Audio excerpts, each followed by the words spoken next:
मारपीट के मामले में जेल गए छात्र नेता अक्षय बैसला ने जेल से जमानत पाने के बाद ही एक ऐसी खबर को सनसनीखेज बना दिया जिसको तमाम मीडिया ने पुरजोर तरीके से उसको चलाया।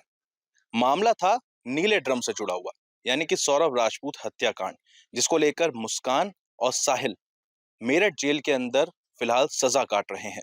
अक्षय बैसला ने जेल से बाहर निकल के कहा कि वो उसी बैरक में था जिस बैरक में साहिल सजा काट रहा है और दोनों के बीच में बातचीत हुई। साहिल ने अक्षय से कहा कि तुम चाचा बन गए हो और जेल से बाहर निकलने के बाद ही तुम्हें पार्टी दूंगा। ये खबर तेजी के साथ फैली, लेकिन इसकी जो असलियत है उसको जानने के लिए अमर उजाला जब मेरठ जेल पहुंचा तो वरिष्ठ अधीक्षक डॉक्टर वीरेश राज शर्मा से बातचीत हुई। उन्होंने बताया कि दोनों एक बैरक में थे ही नहीं, यहां तक कि दोनों के जो अहाते थे यानी कि एनक्लोजर वो भी दूर दूर थे। दोनों के मिलने का कोई संभावना ही नहीं थी।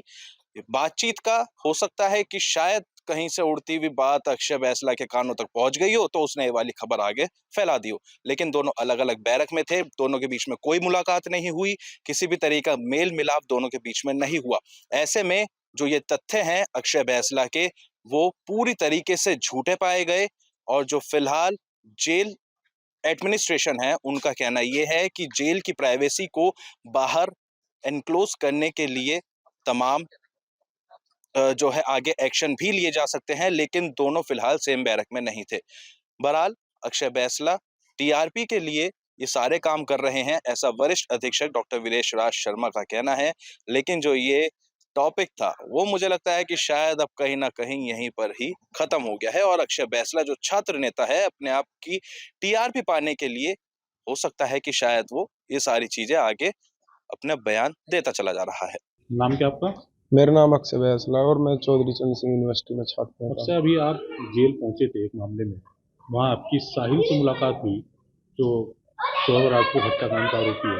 क्या बात हुई, क्या चीजें पता लगी आपको ऐसी? मैं यूनिवर्सिटी के एक मामले में जिला कारागार मेरठ में निरुद्ध था, तो वहाँ पे जिस बैरिक में मुझे रखा गया था उसी में साहिल शुक्ला बंद था, लेकिन उसके जो है बाल कटे हुए थे और दाढ़ी भी उसने साफ कराई हुई थी। तो मैंने जो है बाहर अखबार में उसका फोटो देखा था, तो कोई ऐसा व्यक्ति नहीं है कि उससे परिचित ना हो या उसको नीले ड्रम केस को कोई जानता ना हो, तो मुझे वो पहचान में नहीं आया कि ये साहिल शुक्ला है। फिर उसके बाद में धीरे धीरे मैं वहाँ पे रहा, 4-5 दिन बाद मुझे पता चला कि ये साहिल शुक्ला है। तो फिर उससे मुलाकात हो जाती थी, गिनती के लिए जाते थे हम सुबह, तो नाश्ता वास्ता करते थे वहाँ पर और उस टाइम मुलाकात हो जाती थी उससे। फिर उसके बाद में एक दिन मेरी वीसी वीडियो कॉन्फ्रेंसिंग की तारीख थी, तो मैं वहाँ पे गया था तारीख पर। तो वहाँ मुझे पता चला कि मुस्कान का जो है कोई बच्चा हुआ है। तो मैं फिर वापस आया बैरक में, तो वहाँ पे मुझे साहिल मिला घूमता हुआ, धूप में घूम रहा था शाम के टाइम। तो मैंने उससे कहा कि साहिल, मुस्कान को कोई बच्चा हुआ, मैं तुझे पता चला? तो उसने कहा कि नहीं, मुझे तो ऐसी कोई जानकारी नहीं मिली। मगर तो चलो पता करना। अब अंदर तो जानकारी का एक ही साधन है, अखबार। तो सुबह अखबार आया, तो अखबार में हमने देखा तो उसने जो बच्ची को जन्म दिया है। तो फिर साहिल भी वहाँ भाग कर आया दौड़ कर, तो उसने जो है उसमें देखा अखबार में कि बच्ची हुई है और उसका नाम राधा, उसने कि मैं राधा रखूँगी इसका नाम, ऐसा बताया। तो साहिल ने जो है वहाँ पे जो लोग अखबार पढ़ रहे थे, बंदी थे साथ में, तो उनसे कहा कि खुश हो गए कि तुम सब चाचा बन गए हो। और फिर उन्होंने कहा कि मजाक के तौर पे कि पार्टी, भाई साहिल अब तो पार्टी कर ले। तो उसने कहा कि यहाँ तो मेरी मुलाकात आती नहीं है, जैसे ही मैं जेल के बाहर निकलूँगा तो मैं तुम्हें पार्टी दूंगा इसकी। तो फिर उसके बाद में ऐसी 3-4 दिन उसकी खबर चलती रही कि साहिल को मिला है, नहीं गया, ऐसे करके अखबार में। तो वो रोज़ के अखबार देखता था। तो मैंने 2-3 दिन बाद फिर पूछा उससे कि साहिल, मुस्कान से मुलाकात हुई ना हुई? तो उसने कहा कि नहीं, मुलाकात ना हुई। तो वो तारीख पे भी नहीं आती होगी क्योंकि डिलीवरी हुई थी, तो इस वजह दिक्कत हो गई। तो फिर उसके बाद में वहीं पे वो मिलता रहता था, उससे बातचीत होती रहती थी। तो मैं पूछता था उससे कि भाई क्या हुआ तेरे केस में, क्या चल रहा है, बेल लगवाई ना, या क्या गवाही चल रही है? तो वो कह रहा था कि मेरे खिलाफ कोई सबूत नहीं है, ना मैंने उसकी हत्या की है और ना मेरे खिलाफ कोई गवाह है। अच्छा अच्छा, तो जैसा वो बता रहा था कि ड्रम व्रम खरीदने का या जो भी उसमें था, तो मैंने कि तो तुम उसके बाद में घूमने गए थे कहीं? तो बता रहा था कि हाँ वहाँ कसोल उधर कहीं गए थे और किसी तांत्रिक वांत्रिक के पास भी गए थे। मुझे जो मैटर लगा वो तंत्र क्रिया का ही लगा कि इसमें जो है तंत्र क्रिया का कुछ मैटर है। तो ज़्यादा किसी से वहाँ पर पूछना भी सही नहीं है कि हम किसी के केस के बारे में ज़्यादा अंदर तक घुसे बिना वजह की। तो जेल का मैटर है, वहाँ पे सभी लोग ऐसे ही रहते हैं। तो हम तो यूनिवर्सिटी से गए थे पढ़ाई करने वाले, वहाँ पे यूनिवर्सिटी में झगड़ा होगा था, तो छात्र राजनीति में गए थे, तो इस वजह से फिर ज़्यादा उससे बातचीत नहीं। कैसा दिनचर्या रहती है, क्या किस तरह से रहता है? वो सुबह जो है वो गिनती देने जाता है सभी के साथ में, एक बार बैरक से निकलने के बाद वो गिनती होती है, फिर दोबारा जब नाश्ता मिलता है तो उस टाइम पे गिनती होती है सभी बंदियों की। तो फिर वहाँ पर जो है वो आता था गिनती देने के बाद में, और साथ में ही वहाँ नाश्ता करके फिर वहाँ धूप में घूमता था बाहर हत्ते में, जो बैरक का हत्ता है, तो धूप में वहीं खड़े रहते थे 8-9 बजे तक। फिर अखबार अखबार आता था तो अखबार पढ़ लेते थे। फिर उसके बाद में मुलाकात आ जाती थी हमारी, कोई घर से गए या यार दोस्त कोई यूनिवर्सिटी के गए थे तो वो उनसे मिलने चले जाते थे हम। फिर वो वहीं पे अपने बैरक में लेटा रहता था। तो फिर जो है बैरक बंद हो जाती थी, फिर शाम को खुलती थी 3:30 बजे। तो फिर 3:30 बजे बाहर निकल के तो हमें तो वही डेली का अपने बाहर फिर घूमना, तो वहीं पे वो भी घूमता रहता था, चाय वाय आ जाती थी, चाय वाय पीना, साथ में अपने बातचीत करते रहते थे लोग, कोई बंदी उधर खड़े हैं कोई इधर खड़े हैं। तो उसकी बेटी के जन्म के बाद कुछ परिवर्तन आया उसमें, मुस्कान की बेटी? परिवर्तन क्या, वो तो पहले से ही जब से मैंने देखा उसे वहाँ पे, वो शांत स्वभाव में रहता था, बिल्कुल शांत, ना किसी से ज्यादा बातचीत करनी ना कुछ, बस हाँ जितनी कोई बात कर रहा है उससे उतनी बात का जवाब देता था, बस चुप खड़ा रहता था। अगर हम अखबार पढ़ रहे हैं तो पास में वो खड़ा तो वो चुप खड़ा रहता था वहाँ पे। तो ऐसे ही वो शांत रहता, वो बताता था कि मैं एक दो बार जैसे पूछी उससे कि वही घर रहता था, तो कह रहा कि नहीं मैं घूमना चला जाता था, मुझे घूमने का शौक था। तो मैं क्या कहता था, तो कह रहा कि मैं घर को कह कर चला जाता था कि मैं जा रहा हूँ कहीं और मैं आ जाऊँगा, तो बता कर नहीं जाता था कि मैं वहाँ जा रहा हूँ या इतने दिन में आऊँगा या शाम को आ जाऊँगा।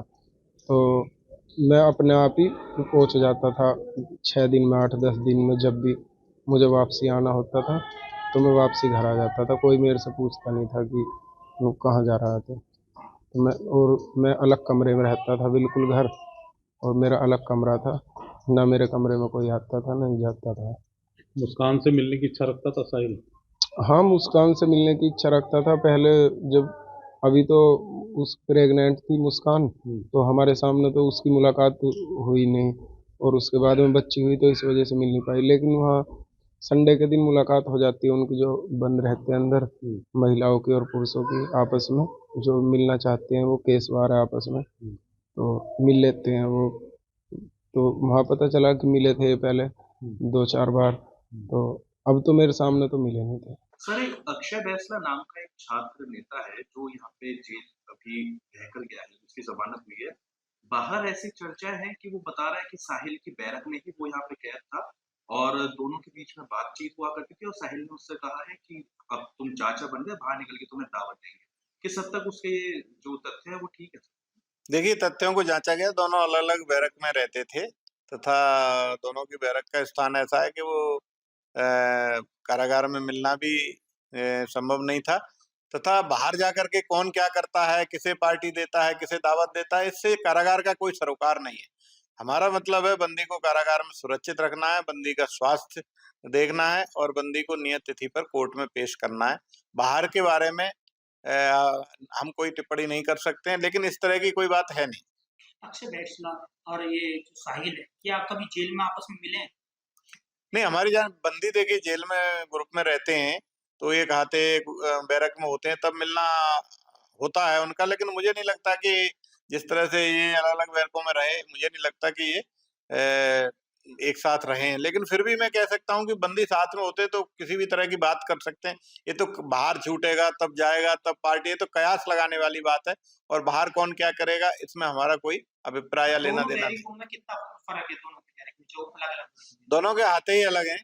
अतः बातचीत का संभावना ही नहीं। ठीक है। अच्छा सर, अभी तक क्या डीएनए का कुछ मांग अभी तक आई? जहां तक डीएनए के टेस्ट की बात है वो केवल माननीय न्यायालय से ही आदेश से ही कराई जा सकती है। अभी तक न कोई ऐसी डिमांड आई, न कोई हमारे पास ऐसा आदेश आया है। तो डीएनए की जो प्रक्रिया है वो कारागार से उसका कोई लेना देना नहीं होता है। ये सुनने में आया कि साहिल की या मुस्कान की आपस में खटपट चल रही है, इसमें कितनी सच्चाई? साहिल और मुस्कान आपस में मिल ही नहीं पाते हैं, क्योंकि वो महिला बैरक और पुरुष बैरक, साहिल की बैरक में तो लगभग 1.25 किलोमीटर का अंतर है। वीसी के दौरान जब माननीय न्यायालय में पेश होते हैं तो उनकी एक दूसरे को देख पाते हैं, उस समय बोल नहीं पाते हैं, और लेकिन उनमें आपस में वार्ता नहीं होती, वार्तालाप अब नहीं होता है। सर, एक आखिरी सवाल मैं करूंगा।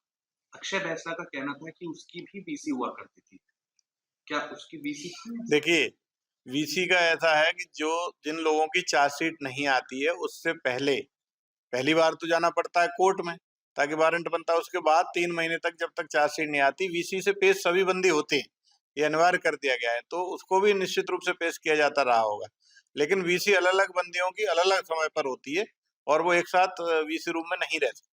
आपके राज्य की खबरें, आपके शहर की खबरें सबसे पहले जानने के लिए देखते रहें अमर उजाला। चैनल को सब्सक्राइब जरूर कर लें और पाएं हर अपडेट।